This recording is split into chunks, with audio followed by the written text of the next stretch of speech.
चार दोस्त 12वीं पास करने के बाद एक होटल में छोटी सी पार्टी कर रहे होते हैं और बातों ही बातों में चारों डिसाइड करते हैं कि आज से 40 साल के बाद आज ही के दिन 1 जनवरी को हम फिर से यहीं मिलकर पार्टी करेंगे। और हाँ, जो सबसे आखिर में आएगा सबका बिल वही पे करेगा।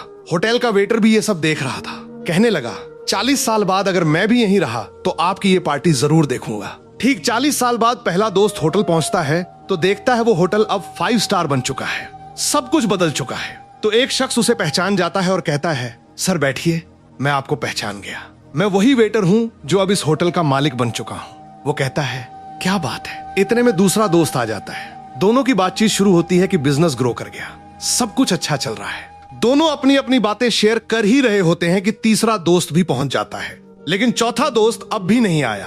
तो जो सेठ होता है वो कहता है, आप ऑर्डर कीजिए, मेनू में खाना वगैरह सेलेक्ट कीजिए, दोस्त भी आ जाएगा। अब खाना भी लग गया। वेट करते करते काफी देर हो गई।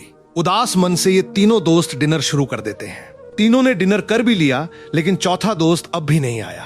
अब जब बिल देने की बारी आती है तो कहते हैं कि विकास तो शायद बहुत बड़ा आदमी बन गया, हम सबको इग्नोर कर रहा है, चलो हम ही बिल पे कर देते हैं। जैसे ही बिल पे करने के लिए काउंटर पे पहुंचे तो काउंटर का मैनेजर बोला, आपका बिल तो ऑलरेडी पे हो चुका है। अब तीनों अपने चौथे दोस्त के ना आने की शिकायत करते करते होटल से बाहर निकले ही थे। एक सरकारी गाड़ी वहां आकर रुकती है। उसमें से एक लड़का उतरता है और तीनों के पैर छूते हुए कहता है, मेरे पापा टीचर बन गए थे, मुझे कलेक्टर बनाने के काबिल कर दिया, लेकिन अफसोस मेरे पापा आज से 1 महीने पहले ये दुनिया छोड़कर चले गए। उन्होंने आखिरी वक्त में आपके इस वादे के बारे में मुझे बताया था और कहा था कि जब तीनों पार्टी खत्म कर ले तो उसके बाद तू वहां जाना और पेमेंट वगैरह कर देना। लड़का हाथ जोड़कर बोला, मेरे पापा अब इस दुनिया में नहीं रहे, उनका वादा पूरा करने के लिए मैं आया हूँ। अब ये तीनों नम आंखों से रियलाइज करते हैं कि हम 40 साल बाद ही क्यों मिले, 40 दिन बाद क्यों नहीं मिले। अपनों से हमेशा मिलते रहिए, इससे पहले कि कोई आपका अपना ये दुनिया छोड़कर चला जाए, क्योंकि आदमी सिर्फ एक पानी का बुलबुला है। अब ये रील टैग करो ऐसे दोस्त को जिससे आप काफी टाइम से नहीं मिले और अब उससे मिलना चाहते हो।